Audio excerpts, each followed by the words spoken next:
All right, let's watch this video first and then we'll talk. Let's watch this video first. Let's see here. Here we go. All right, let's get into it. Man, you lost 10 million in your divorce, bro? Eh. So one of the panelists asked me, what's the biggest mistake I made? I think the biggest mistake I made in the beginning was getting married. Not so much because marriage is bad, but trying to build my career inside of my marriage. It's simply impossible. The divorce rate in Hollywood is almost 97%. So when you come out to Hollywood, the next thing you know, you do rock, and then from rock you do Minister Society, and then from Minister you do Dead Presidents, and then I went on a 35-year run. Where I did Rush Hour, Next Friday, Phantoms, Deep Rising. And that's really what happened.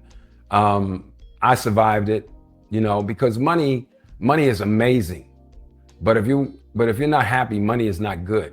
So I don't blame my ex-wife. I don't blame anyone. I just, with my journey, trying to help young entertainers understand, build your career first and then focus on marriage and children and things like that. Man, you lost 10 million in your divorce, bro? So one of the panelists asked me, what's the biggest mistake I made? I think the biggest mistake I made in the beginning. All right, so he said the biggest mistake he made in the beginning is what? Let's keep going. Was getting married. Was getting married. Okay, so of course that became the headline. The biggest mistake he made in the beginning was getting married. Was it really getting married? Let's listen a little bit more. So much because marriage is bad, but trying to build my career inside of my marriage. All right, so not so much because marriage is bad, but because he was trying to build a career inside of marriage. Okay, so there's a little bit of contradiction there, but maybe it's going somewhere, right? So he thinks if you're trying to build career at the same time building a marriage is a bad idea. It's simply impossible.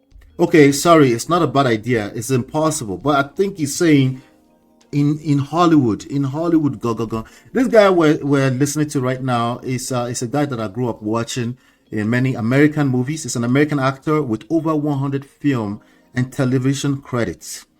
I saw him growing up throughout, ever since I've been watching American movies, many television credits as well, comedic role, dramatic role. It's a guy who was born and raised in Washington, D.C. His name is Clifton Powell. Okay, so that's what we're listening to. So he's a superstar, okay? But he's telling us right now that, hey, marriage, Nollywood, and Nollywood career is a bad idea. But as you know, most of us were not Nollywood people. So why am I covering this? I'll tell you in a second. Let's keep listening. The divorce rate in Hollywood is almost 97%. So when you come out to Hollywood, the next thing you know, you do rock, and then from rock you do Minister Society, and then from Minister you do Dead Presidents. Okay, those are all the movies. And then what? Then I went on a 35-year run. A 35-year run.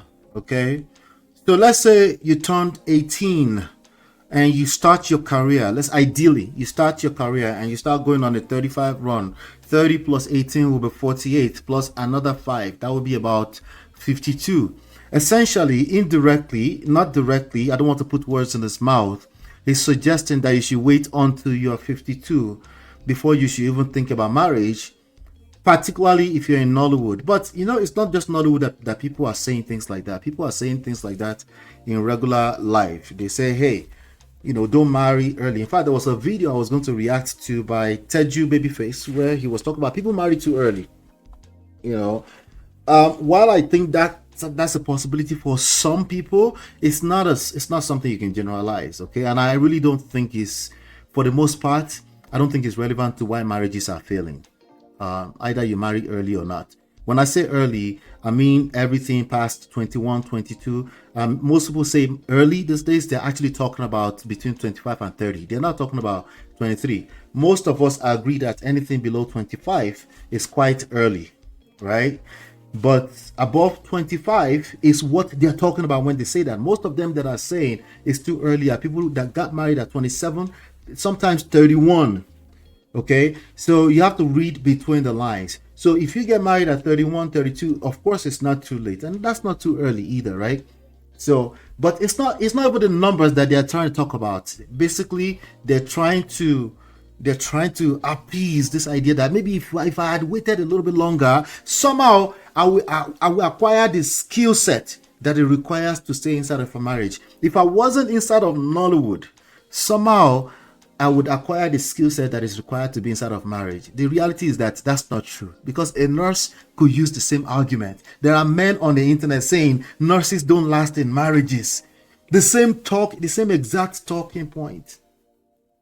97% is quite high. I don't know where he got the data from, but yes, celebrities tend to have a lot of divorces for obvious reasons. I can imagine the pride is probably 10,000 times more, because they feel like they have more options and they think the grass is always going to be greener on the other side. And they don't look at the fact that it's probably a small community. Well, everything is a small community.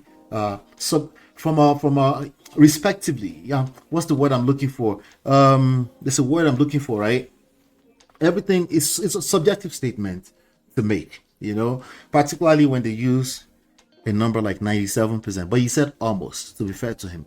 Let's keep going. I did Rush Hour next Friday, Phantoms, Deep Rising. That's really what happened. I survived it, because money is amazing. But if you're not happy, money is not good. So all right, that's a good point he made. Money only magnifies what you are. If you're trash, money will magnify it. If you are a person working on yourself, money will even make it even better, because now if you know what you're doing, money helps. If you know what to buy, money helps, right? But money in itself doesn't have any intrinsic value. Money follows value, not the other way around. Most people think of value as money. Okay, for example, when I was in a conversation with some ladies today, they really did not know what value meant, and many of them were using languages like critical thinking, and so it got very confusing, because I don't know who was really critically thinking. It was very confusing, but anyway, it's okay.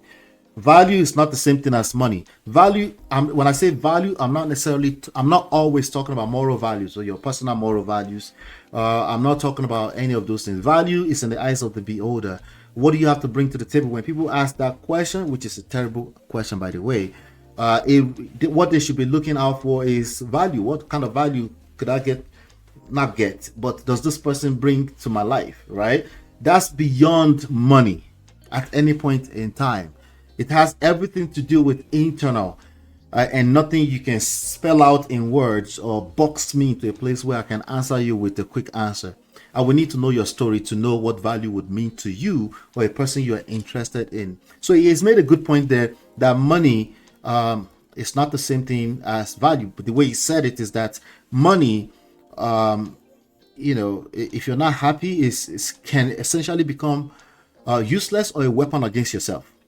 I don't blame my ex-wife. I don't blame anyone. I just, with my journey, trying to help young entertainers understand, build your career first and then focus on marriage and children and things like that. All right. So at that point is where I'm like, build your career first. I would be interested to have him break it down. What does it mean by build your career first? I would be interested to have him break it down, because the way it sounds, just off of one statement, it sounds impossible, especially when it says 35 years. And if we know that people have to become adults before they even attempt to get married, right? It doesn't seem realistic. Building your career concurrently with your marriage is what I suggest. And it has to come from a place of open-mindedness. You have to be open-minded. You have to know that for the rest of your life, you will continue to learn not just about your partner or marriage, but about yourself. If we're just open-minded like that, that it's okay to not know it all, a lot of things will be fixed. Just being open-minded. Just learning how to listen a little bit longer than talking, or before we talk sometimes. That goes a long way. Well, it gets harder if you collect shege first. It gets very, very hard to listen, because you essentially be interpreting the world from the lens of your trauma, and that's not a good thing. But anyway, what do you think about this one? $10 million gone, and he's blaming it on marrying early. Is that all we can blame it on? But hey, I'll be curious to know what you think about that. Hit the like button, share, subscribe, turn up your notifications so you're notified whenever we go live. I'll be right back.